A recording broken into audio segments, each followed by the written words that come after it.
and a big warm welcome to anybody new joining my channel today. Now, if nail art is something that you're interested in, this is a nail art channel, so would you please consider subscribing. Don't forget to hit that notification bell for any new uploads that I pop onto YouTube. Now, I do upload every week consistently on a Sunday, but if there's something new, exciting that I get through the post or a design I want to sit and have a play with, I do put up extra videos. Now guys, I'm not going to go big into the laying down of the acrylic in this video, but I have left one of the dark acrylic and one of the nude. So I've gone in dark on the pointer and the little finger. So let's talk through how I lay down my acrylic. So as you saw, I put the bead slightly away from the cuticle, and then I will clean off my brush, then go back and tuck it in. I will go round to the right, from the centre, round to the left. Then pull that down, making sure that I'm leaving the bulk of that acrylic in the apex area there for my strength and structure. Now I've come in with a second bead because these are super long. I will feather that back, and I will then pat, pull and press that down the remainder of the nail. Now right at the very tip there, I did think it was a little bit sheer. There was just a spot, so I come in with a small bead. I will pop that down exactly where I need it. I will feather the edges back and again pull it down up and over the rest of that acrylic, making sure it's nice, smooth and blended. I'm going to file that into shape off camera and come in for the nail art. Now on my palette there, you will see that I have put down 5 beads of black gel paint, and then in each one I've added white, so only a little bit of white to make a dark grey, a bit more to make it slightly lighter, and then I go all the way around to the very, very pale grey and then white.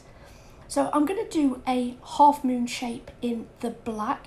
I will flash cure that into the lamp, and then I'm going to follow it around and make curly lines with each of the grey shades getting lighter and lighter and lighter. Now this is going to be a thick swirly design. In my previous nail arts I've done them like thin and flowy, but I wanted to do something a little bit different. So I've gone dark to light on that first patch of swirly design there, and what I'm going to do is come in with the black next, so it's going to be a completely different shape. It's going to be more of a wavy line in a diagonal from the tip going to the middle of the nail, and I'm going to start with the darkest colour going to the light this time, so that's going to be the black. I will then put down my line, thicken it up a little bit, make sure I've got the swirls where I want it, pop it in the lamp, flash cure that for 10 seconds, and then keep coming in with each of those colours. Basically I'm making my way around the palette so it goes from dark to light all the way to the tip. Then that nail will go in the lamp for a full 60-second cure, and then I move on to the ring finger. So you're getting the gist of what I'm doing. So I pop down the curly shape. First I start with like a half moon shape, because obviously it's not going to be that swirly whirly on the very edge. But on the next one after that, so I'm starting with the lightest grey, but on the one after that, that's when I'll come in and make more of a swirly line shape. And what I do first is I go with my striper brush and I follow that curve round, right up to that colour. Then I go back, and that's when I make it a bit thicker, so it stands out a little bit more, that you can see the gradient of those shades. In between each colour I will flash cure that in the lamp for 10 seconds, and because it's on the same colour palette, in this case going light to dark, I just dip my brush in. When I go dark to light, I do clean it in between with a little bit of base coat and a lint free wipe. Again, once I'm happy with that, I will then pop that in the lamp for a full cure.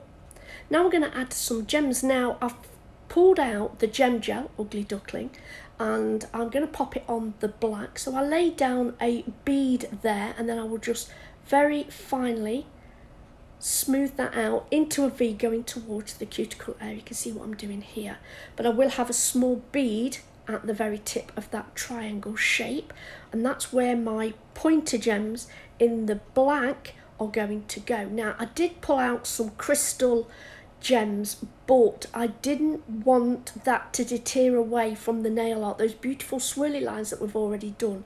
So when I was putting it down, I like the way the black, when the light caught it, you can see it right there, it like hits that facet and it just sparkles gorgeous in the black. So I wanted to keep that, so I didn't end up using the crystal gems. So I'm going to put 3 in like a little cluster there, not too big. Then I'm going to go in with those small black rocks. Now I found those in my drawer and I was so excited. Something different to what we've already used in previous videos. This is the sort of thing that I do like to throw in there once in a while. So I think I got those from AliExpress. I'll see if I can find them. I'll pop the links below. But as always, guys, everything that I use in my video is in the description box, so please check that out. To finish off this design, I've popped that pointer finger in the lamp for a full cure, and then I'm just going to put those 3 small gems into another bead of gem gel into that little finger, just to finish off this black. So I'm adding a bit of something without taking away from the design we've done. Let me know down below what you think. Do you like this sort of thing? Guys, once that's out the lamp, it's all fully cured. I'm then going to give this a generous layer of top coat. Then this is the end of our nail play today. I really do hope you've enjoyed this nail video. If you have, would you mind taking a moment and hitting that thumbs up? And if you're not subscribed already, I would absolutely love it if you would. Now, I'd like to take this opportunity. I don't know what I was going to say there, I put my teeth in. I want to take this opportunity to thank you so much for watching today. There's a clip at the end, as always, to see the design in full. Thank you so much for watching. Please stay safe, and until next time, bye.